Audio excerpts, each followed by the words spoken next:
인생의 꽃은 혹한을 거친 후에 핀다. 옥창열.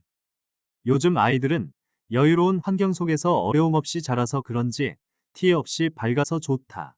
영양가 있는 좋은 음식을 많이 먹어 체구도 더 커졌다.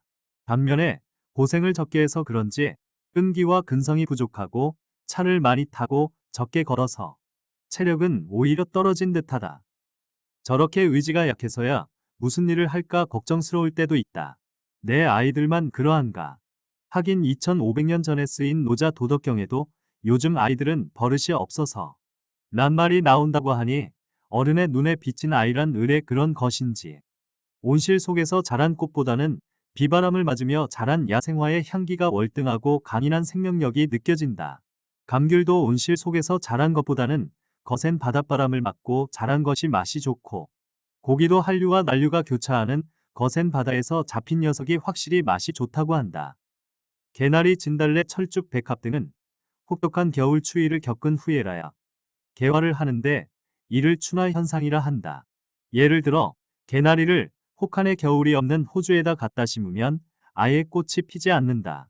인생도 이와 같아서 눈부신 인생의 꽃은 혹한을 거친 후에야 피는 법이다. 그런가 하면 봄에 파종하는 봄보리에 비해 가을에 파종하여 겨울을 나는 가을보리의 수확이 훨씬 더 많을 뿐만 아니라 맛도 좋다. 인생의 열매는 마치 가을보리와 같아서 겨울을 거치면서 더욱 풍성하고 견실해진다. 금수전이 흙수저를 이야기하면서 부모를 원망하고 탓하는 젊은이들이 있다. 그러나 옛날이나 지금이나 금수저를 물고 태어난 사람들이 얼마나 되겠는가. 대부분이 흙수저를 물고 태어났지만 눈물겨운 노력으로 어려움을 극복하고 지금의 자리에 서게 된 것이다. 인생의 성공과 행복은 고난과 역경을 만났을 때 어떻게 극복해 나가느냐에 달려있다. 담금질을 많이 할수록 더욱 단단한 쇠가 되듯이 어쩌면 난관에 처했을 때야말로 비로소 그 사람의 진정한 용기와 인간성, 그릇의 크기를 알 수 있는 것이다. 가장 위대한 정복자였던 칭기즈칸은 9살 때 아버지가 독살당한 후 부족으로부터 버림받고 죽을 고비를 수없이 넘긴 끝에 사상 유례없는 대제국을 건설했고, 미국의 링컨 대통령은 결혼에 2번 실패하고 사업을 하다 2번 파산한 데 이어 상하원 의원 합쳐 5번 떨어졌지만 계속 도전하여 흑인 노예를 해방하고 위인의 반열에 올랐다.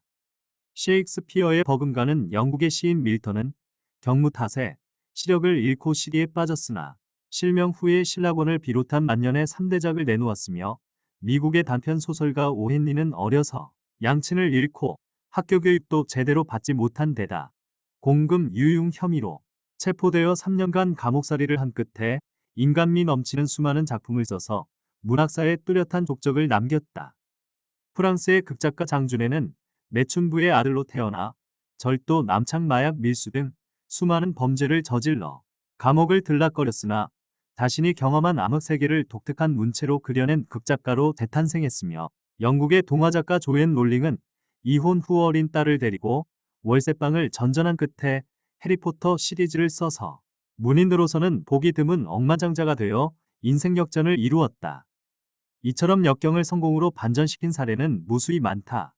시련이 강하면 강할수록 그것을 극복했을 때의 성취감은 더욱 커진다. 기회는 항상 열려 있으며 하늘이 무너져도 솟아날 구멍은 있는 법이다. 사람도 부모 덕에 호의호식하는 부잣집 자식보다는 갓난신고를 겪어내고 자수성가한 인물에게 더 큰 박수를 보내게 된다. 굵은 땀방울을 흘려가며 얻은 빵이 더 맛있고 어렵게 목표를 이루었을 때의 만족감이 훨씬 더 크다. 그것이 부든 명예든 사랑이든 얼마나 배웠는가, 얼마나 가졌는가 하는 세속적인 잣대로 자신을 평가하여 실망해서도 안 된다.